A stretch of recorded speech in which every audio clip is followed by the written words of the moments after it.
नागपूर जिल्ह्यातील सावनेर तालुक्यातील खापरखेडा येथे दोन गुन्हेगार गटांमधील जुन्या वैमनस्यातून आणि सोशल मीडियावर व्हायरल झालेल्या चॅलेंजमुळे मध्यरात्री गँगवॉरची थरारक घटना घडली आहे।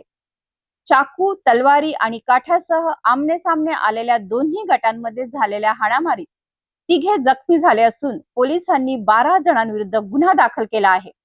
या घटनेनंतर परिसरात तणावाचे वातावरण निर्माण झाल्याने मोठा पोलीस बंदोबस्त तैनात करण्यात आला आहे। नागपूर जिल्ह्यातील खापरखेडा येथे रविवारी रात्री दोन गटांमध्ये भीषण गँगवॉर झाली। जुन्या वादातून आणि सोशल मीडियावर व्हायरल झालेल्या चॅलेंजच्या पार्श्वभूमीवर दोन्ही गट चाकू, तलवारी आणि काठ्या घेऊन आमने सामने आले। नागमंदिर चौक परिसरात उभ्या असलेल्या प्रज्वल जाणे आणि त्याच्या मित्रांवर सूरज कावळे व त्याच्या साथीदारांनी हल्ला केल्याचा आरोप आहे। रक्षित कापसे याला लक्ष्य करत मारहाण करण्यात आली। त्याला वाचवण्यासाठी गेलेल्या हिमांशू कडूवर चाकूने वार करण्यात आले, तर रोहित मेश्राम हाही या हल्ल्यात जखमी झाला।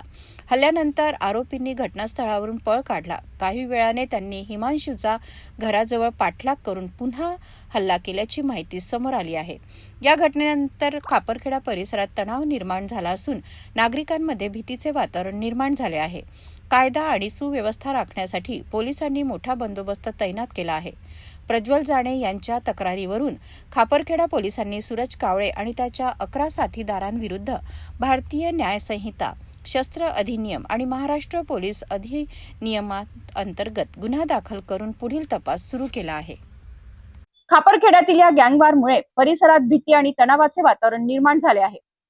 पोलिसांनी आरोपीचा शोध सुरू केला असून या प्रकरणात आणखीन काही धागेदोरे समोर येण्याची शक्यता व्यक्त केली जात आहे।